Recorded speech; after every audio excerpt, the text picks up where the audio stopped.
ഇന്നലെ നിങ്ങളുടെ പത്രത്തിൽ നോക്കിക്കാണും, സംസ്ഥാന കലോത്സവത്തിൽ ഏറ്റവും കൂടുതൽ പോയിന്റ് നേടിയ ജില്ലയിലെ സ്കൂളുകളിൽ 4ാം സ്ഥാനത്താണ് MBS.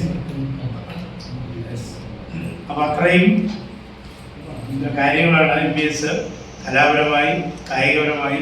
കായികപരമായിട്ട് പറഞ്ഞാൽ ഏകദേശം 9ഓളം നാഷണൽ താരങ്ങൾ നമ്മുടെ സ്കൂളിലുണ്ട്.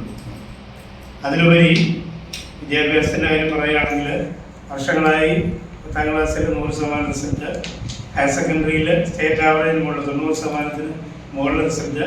MBSൻ്റെ സ്കൂളിലെടുത്താൽ ഹയർ സെക്കൻഡറിയിൽ ഏറ്റവും കൂടുതൽ A+ വാങ്ങിയ വിദ്യാർത്ഥികളുടെ എണ്ണവും നമ്മുടെ സ്കൂളിലാണ്. സർവോപരി മണ്ണാർക്കാട് സബ് ജില്ലയിലും പാലക്കാട് ജില്ലയിലും ഏറ്റവും കൂടുതൽ തിളങ്ങി നിൽക്കുന്ന ഒരു സ്കൂൾ എന്ന നിലയിൽ അതിലുപരി 4000ഓളം വിദ്യാർത്ഥികളെയാണ് നമ്മൾ അവിടെ ഒരു വർഷം കുട്ടികളെ പഠിപ്പിച്ചത്. ഹയർ സെക്കൻഡറിയിൽ 12 ബാച്ചുകൾ, ഹൈസ്കൂളിലാണ് 3500ഓളം കുട്ടികൾ. ഇത്രയും കുട്ടികളുടെ കേരളത്തിലെ എണ്ണം കുറഞ്ഞ സ്കൂളിലൊന്നാണ് നമ്മുടെ സ്കൂൾ. അതിൽ ഏറ്റവും സന്തോഷമുള്ളൊരു കാര്യം, അതിലുപരി ഹൈസ്കൂളിലെ NMMS ദേശീയ പരീക്ഷയാണ്. പാലക്കാട് ജില്ലയിൽ 1ാം സ്ഥാനത്തും സ്റ്റേറ്റിൽ 5ാം സ്ഥാനത്തുമാണ് നമ്മുടെ സ്കൂളിൻ്റെ ഇപ്പോഴത്തെ സ്ഥാനം.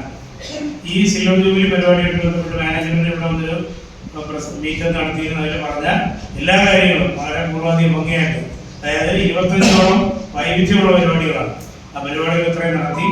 അതിൻ്റെ സമാപനമാണ്. സമാപനത്തോടനുബന്ധിച്ച് ആനുവൽ ഡേ നടത്തുന്നു. അതിനോടനുബന്ധിച്ച് 2 വീടുകളുടെ താക്കോൽദാനം നിർവഹിക്കുന്നു. അതിലൊരു MBSൻ്റെ ആരാധനായ സംസ്ഥാന പ്രസിഡന്റ് ഡോക്ടർ ഫസൽ ഗഫൂർ സാറും പങ്കെടുക്കുന്നു.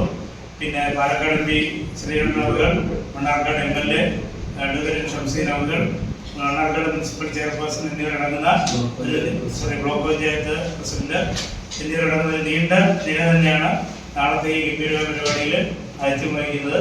അപ്പോൾ ഇനിയും മണ്ണാർക്കാടിൻ്റെ ഈ വിദ്യാഭ്യാസ മേഖലയിൽ ഡയമണ്ട് ജൂബിലിയും അതുപോലെ സെഞ്ചുറി കഴിഞ്ഞ് ഈ സ്ഥാപനം തിരഞ്ഞെടുക്കുന്നുള്ളതിൽ യാതൊരു തർക്കവുമില്ല.